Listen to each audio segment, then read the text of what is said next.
салом бинанда ва хонандаи ҳамешагии рӯзномаи ҷавонони тоҷикистон. барномаи шарҳи нишастҳои матбуотиро аз рӯзномаи ҷавонони тоҷикистон тақдиматон медорем. ба ҳолати 1 июли соли 2023 теъдоди умумии нафақагирон дар ҷумҳурӣ 768976 нафарро ташкил медиҳад, ки аз ин шумора гирандагони нафақаҳои меҳнатӣ 310279 нафар, нафақаҳои суғуртавӣ 268627 нафар ва нафақаҳои иҷтимоӣ 190070 нафарро ташкил медиҳад. талаботи моҳонаи нафақа 261,2 миллион сомониро ташкил намуд, ки нисбати ҳамин давраи соли гузашта баробари 7,9 миллион сомонӣ ё худ 3,1% афзоиш ёфтааст. дар идома давлатзода вобаста ба нафақаи муҳоҷирони меҳнатӣ чунин ибрози андеша намуд.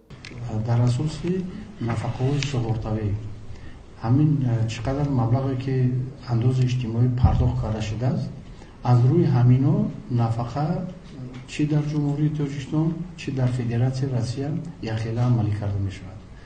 Шаҳрванди агар ки шаҳрванди ҷумҳурии Тоҷикистон дар Федератсияи Россия кору фаъолият карда бошад, тибқи ҳамин шаҳрнома вай талаботи ҳам мо ва ҳам Федератсияи Россия собиқаи умумии кори онро ба назар мегирем ва ҳам дар Тоҷикистон собиқаи кориашро ва ҳам дар Россия.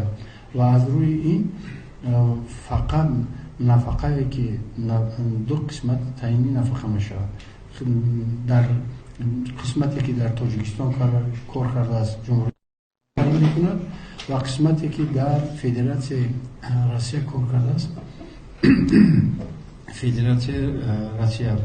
хайриддин усмонзода, директори маркази тадқиқоти стратегӣ назди президенти ҷумҳурии Тоҷикистон, зимни нишасти матбуотӣ аз вазъи имрӯзаи равобити кишварҳои Тоҷикистон ва Қирғизистон ёдовар шуд.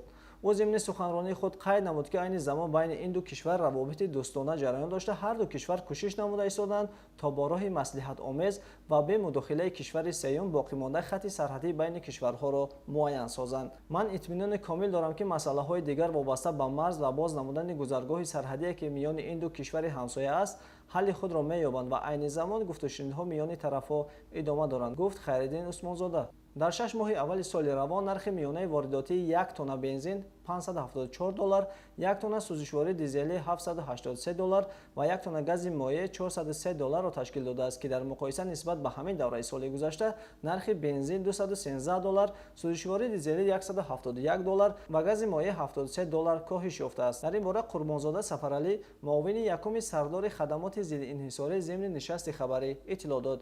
ҳамчунин гуфта шуд, ки дар ин давра ба ҷумҳурӣ дар умум 451,175 ҳазор тонна маҳсулоти нафтӣ ба маблағи умумии $320,5 миллион бо нархи миёнаи $710 ворид гардидааст. дар Кумитаи ҳолатҳои фавқулода аз шумораи қурбониёни офатҳои табиӣ гуфта шуд.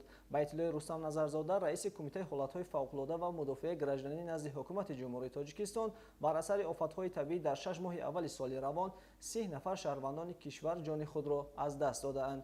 ӯ иброз дошт, ки дар 6 моҳи аввали соли равон дар кишвар 475 ҳодисаи фавқулодаи хусусияти табиӣ дошта ба қайд гирифта шудааст, ки дар соли гузашта ин ҳолат 607 адад буд. аз ин шумораи умумӣ 36 ҳодиса ба хоҷагии халқ зарари моддӣ расонидааст.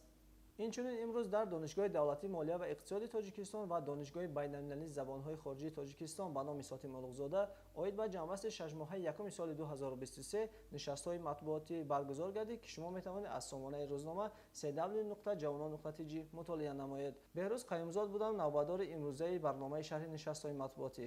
хайр.